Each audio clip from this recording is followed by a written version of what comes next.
Hey guys, so today I want to show you this really cool image generator using AI, Lensogo. First, just visit Google and search for Lensogo. Click on the first link that appears by signing in with your Google account. That is it once you are signed in. You will be automatically taken to the home page where you can see artwork that other people have made. Lensogo has 3 different AI generation models, and we're going to walk you through each of them. The first one we're going to check out is the image model.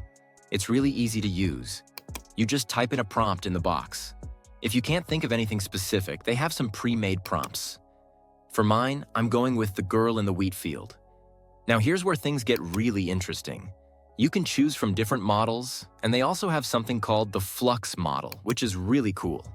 Choose your aspect ratio if you want that, your number of images you want, and you can adjust the image guidance scale. If you crank it up, the AI clings closer to your prompt. And now, if you feel like throwing in a negative prompt, you can do that as well. You can also upload a reference image if you want to do that, but we'll play with that in a bit too. Once you've put everything in, hit generate, and boom. Pretty cool, huh? Also, as a bonus, you can even download that right there without using up any credits. All right, let's spice things up and upload a reference image now. You just click upload and pick the image. You can also throw in another prompt if you want, or use one of theirs. I'm going for ultra-realistic 16K on this one. Then, just click generate. And there you go, a brand new image. Okay, let's play around with the styling of the image. Upload that image again, use a different model, but keep all the other settings the same and hit the generate button. And there it is. The same image, but with a whole new vibe. Enter a prompt.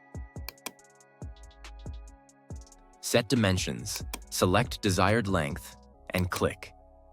When you're ready, click generate, and man, the results look great. Lastly, let's take them out for a spin on their image to video feature. You upload an image, enter a prompt, and if you like, you can even add camera movements such as zoom-ins or zoom-outs. Hit generate and voila. That's it for today. Thanks for sticking around till the end, guys. Have a great day ahead, and I'll catch you all in the next one.